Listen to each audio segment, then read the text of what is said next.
Ay, Marie, Kuya Mio! Ace! Oh, bakit Ace? Bakit? Nagulat ka naman, Ace. Bakit mo kami tinatawag? May balita dun sa baryo. Hindi nyo alam, may balita. Anong balita, Ace? Sabi mo sa amin. Kaya nga, ano yun? Nakakatakot ba? Hala, oo, nakakatakot. Hala! May matandang aswang. Matandang aswang? Kaya nga, ingat-ingat tayo. Hala, may kumakatok, Kuya Mio. Hala! Oo nga. Baka yan na yung sinasabi nilang matandang aswang, Almarie. Ace! Hala, nga, pagbubuksan ba natin? Nakakatakot naman. Wait lang. Sisilipin ko lang ha. Titignan ko kung sino.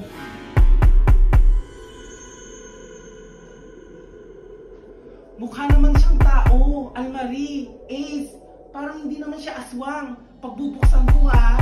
O sige, buksan mo na nga, Rod, Kuya Miyong. O siya, sige. Magandang hapon sa inyo mga bata. Oo nga, Kuya Miyong. Tao nga siya, parang hindi siya aswang. Diba, sabi ko naman sa inyo. Wait lang, tatanungin ko kung anong kailangan niya.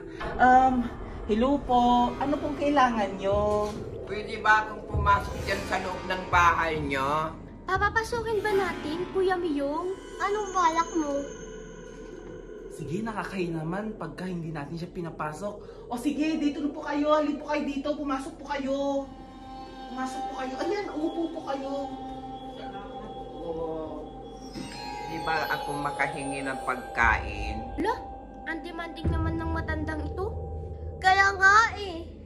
Huwag kayong maingay. Baka marinig na yung mga pinagsasabi nyo. Naririnig ko ang mga sinasabi nyo. Hala, narinig na pala, Kuya Miyong. Ace, didmag sa kanya. Tsaka wala na po kaming tubig. Umalis na nga po kayo dito. Alis na po kayo. Alis na po kayo. Palisin! Alis ka na! Palisin! Alis ka na! Wow! Huwag ka nang babalik dito ah. Alis, huwag ka nang babalik. Wala kayong mga respeto sa matatanda. Wow!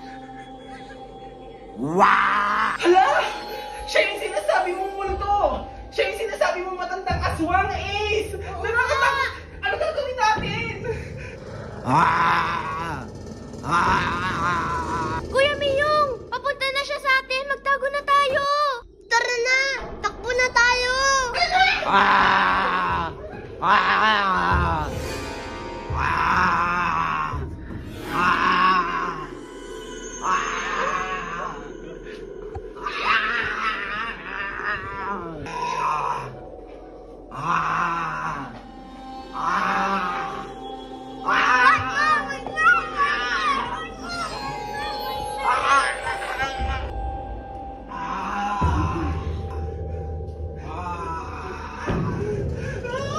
Baba